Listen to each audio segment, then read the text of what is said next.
Not long ago, QAnon was a huge phenomenon, both in terms of the people who supported Q as well as those who condemned it. But today, we don't hear so much about it. What happened to Q? Let's take a look.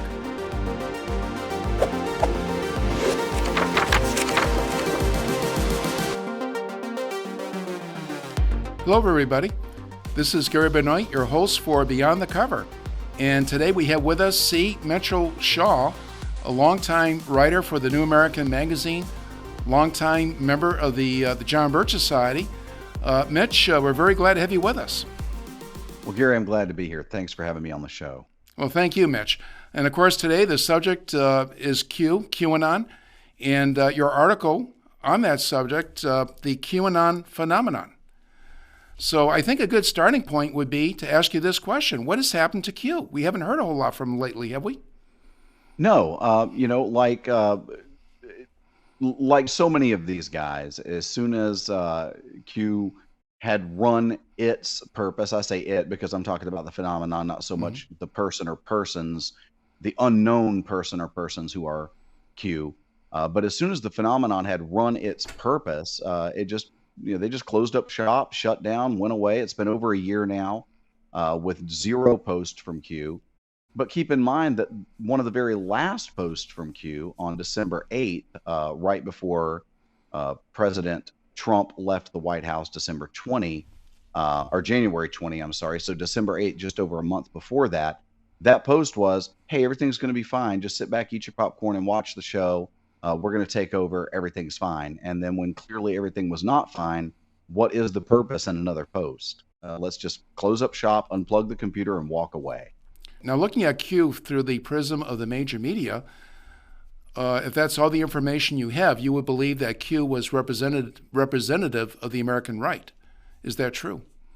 No. In fact, by and large, Q was not representative of the American right. I think my take is that Q was an attempt to drag the American right in two directions at once. One would be extremism as far as crazy conspiracy theories, but then the other direction would be absolute apathy, because the overriding message of Q was do nothing, stay out of the way. Patriots are in control.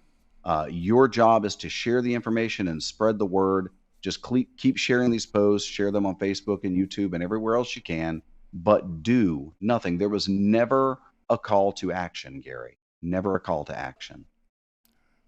Which I recall that there was not. But you referred, Mitch, to crazy conspiracy theories. And of course, the New American Magazine, where your article appeared, has talked about conspiracy over the years, including in recent times, including presently. And so has the John Birch Society, the parent organization.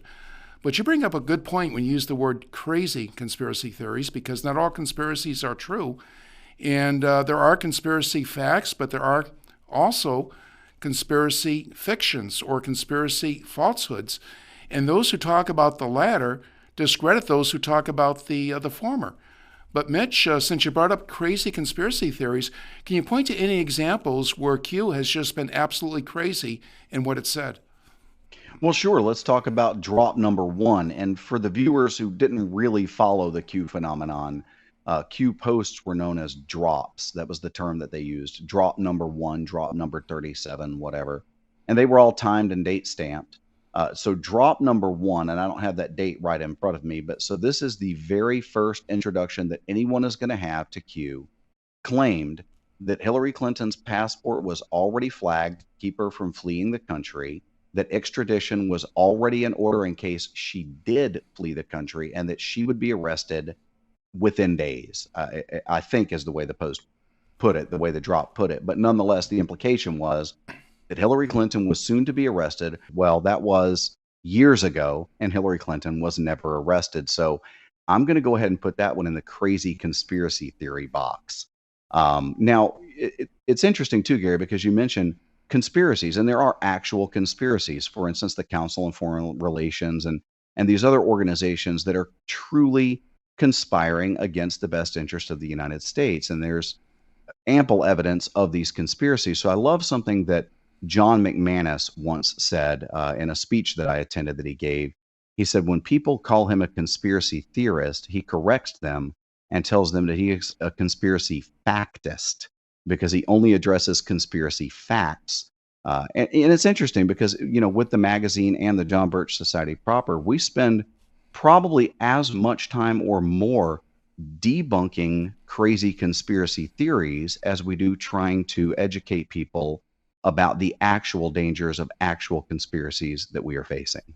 So, Well, of course, Mitch, I know you could go through quite a few examples of false conspiracy theories that have come from Q, but I'd just like to mention one more, and I know this was said repeatedly by Q, but this whole notion that there were patriotic Americans who basically were in control within the deep state or within the Trump administration, who would not allow the bad people in the administration, would not allow the deep staters who are working for the subversion of the United States of America to come out on top. Of course, we all know how that turned out, but if you don't mind, why don't you give us a quick review, because I think it's instructive looking at that. yeah, drop number 4, if I remember correctly, specifically stated that the president was, quote, 100%, end quote, protected, that he was covered 100%, he was not in any danger, and that any notion that he was a target was false. Well, I think, Gary, that the subsequent things that have come to pass since that promise was made show that that was also wrong and a crazy conspiracy theory. Because, as I said in the article, if that's winning, I'd hate to see what losing looks like, because Trump was twice impeached. And I'm not saying he deserved either of those impeachments. I'm saying that this illustrates that he was not 100% protected. He was twice impeached. He was hounded throughout his entire presidency with false allegations of collusion with Russia.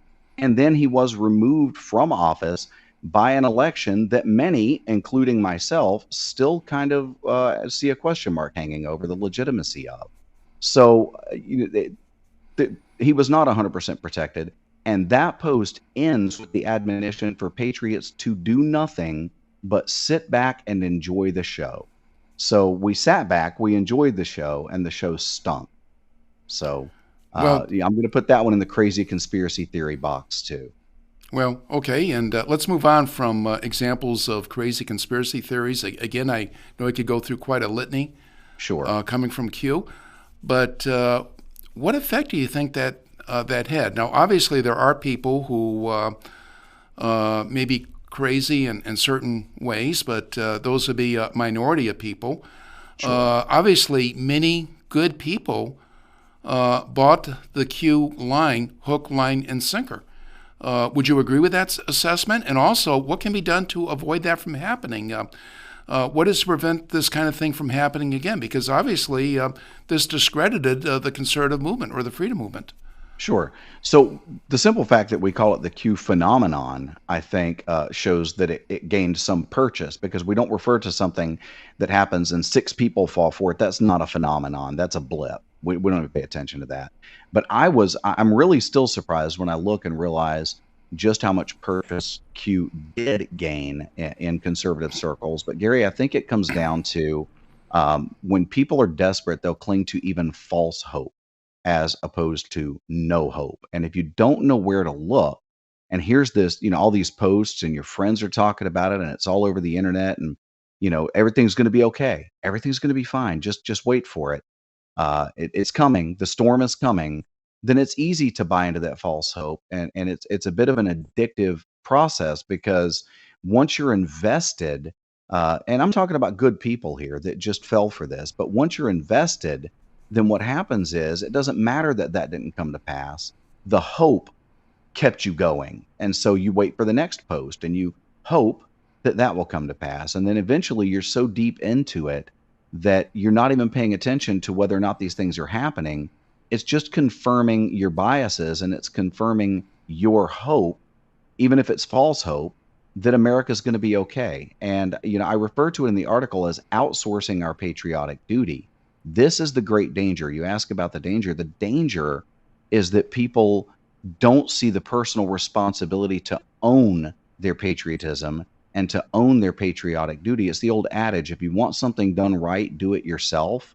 Well, clearly there are things we can't do ourselves. If I need surgery, I'm not going to go pick up an X-Acto knife at the art store and perform surgery on myself. But patriotic duty, holding government accountable, educating my friends and family, my neighbors, my coworkers about the principles of the Constitution and the degree to which we have strayed from those principles, that falls on me and that falls on you. That falls on each of us individually. And we don't get to farm that out to some internet hero who's going to save the world for us.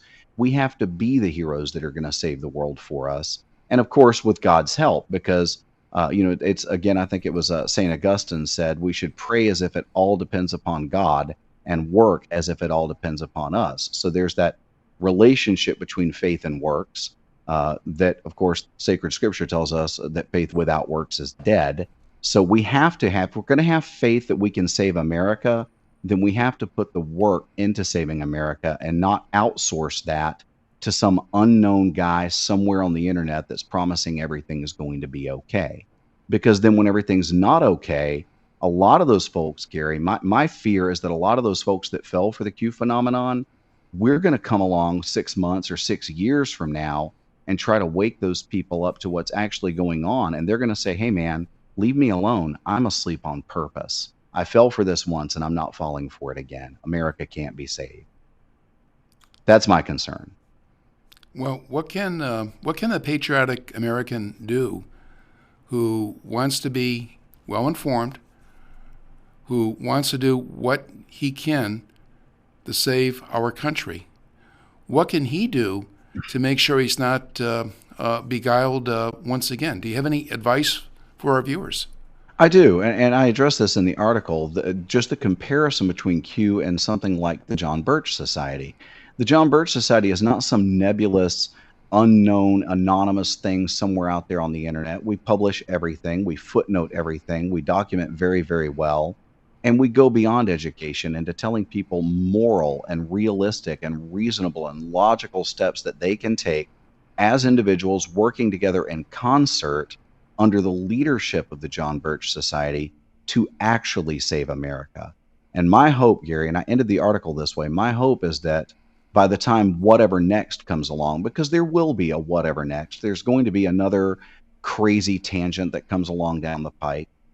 When that comes along, a good number of American patriots will already be so busy effectively saving America that they won't even pay attention to that nonsense. They won't have time for it.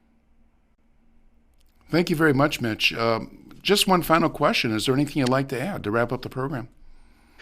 Yeah, Gary, just that, if half the people who devoted a lot of their time to spreading the Q conspiracy theories had devoted half of that time to real efforts within the John Birch Society, just imagine how much further along we'd be to restoring the Republic. That's very well put. And thank you once again, Mitch. And for our viewers who would like to see the article that C. Mitchell Shaw did for the New American Magazine, it's in the February 14 issue of the New American.